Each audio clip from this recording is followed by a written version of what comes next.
शिवजी और कुबेर की कहानी। आज की कहानी देवों के देव महादेव भगवान शंकर के बारे में है, या यूं कहें कि भगवान शंकर और उनके भक्त कुबेर के बारे में है। शिव भक्तों को यह कहानी पूरी जरूर पढ़नी चाहिए। कहानी कुछ इस प्रकार है।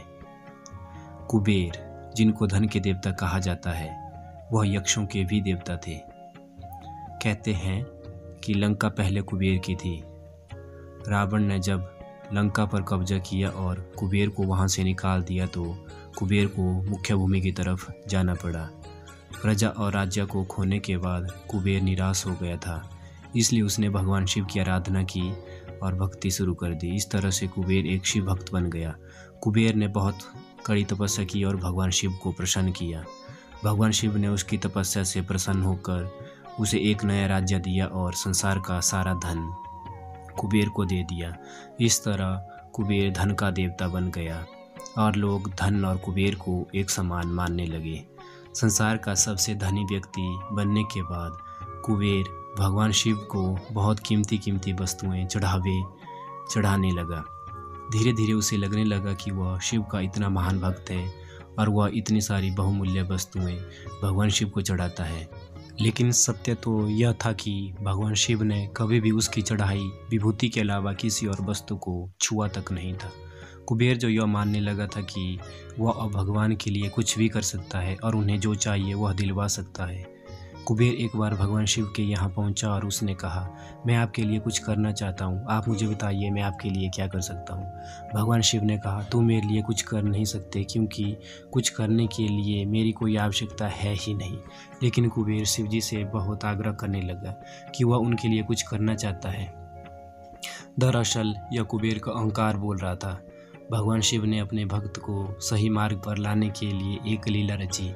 शिव जी ने कहा, देखो कुबेर, मुझे तो कुछ भी नहीं चाहिए। अगर तुम करना ही चाहते हो तो वह जो बालक है, भगवान शिव ने गणेश जी की तरफ उंगली दिखाते हुए कहा, वह हमेशा भूखा रहता है। उसे एक दिन अच्छे से पेट भर कर खाना खिला दो, बस इतना मेरे लिए काफ़ी होगा। कुबेर ने मन में सोचा कि भगवान ने मुझसे मांगा भी तो क्या, एक बच्चे को खाना खिलाने का।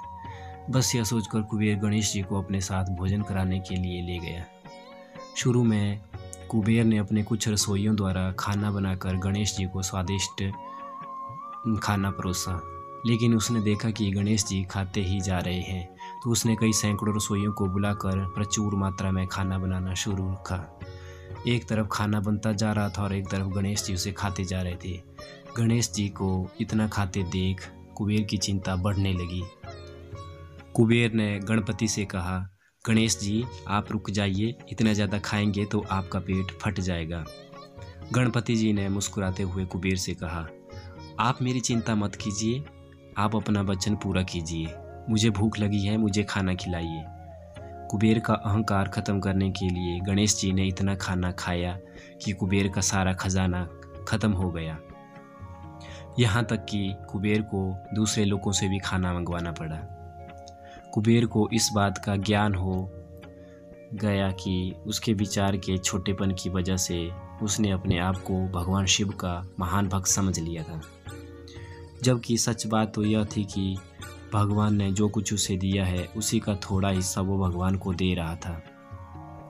जबकि इस संसार का सारा धन भगवान के लिए एक तिनके भर से ज़्यादा नहीं है। उसने भगवान शिव के पास जाकर अपनी गलती की माफ़ी मांगी और उस दिन से उसकी जीवन की दशा बदल गई। दोस्तों, भगवान शंकर कितने दयालु और भोले हैं, इस बात से हम सभी परिचित हैं। वो अपने अच्छे और बुरे सभी भक्तों पर अपनी दया दृष्टि रखते हैं। पूरी कहानी ध्यान से पढ़ने के लिए धन्यवाद। अंत में यही कहूँगा, भोलेनाथ आप सभी को सुखी रखें।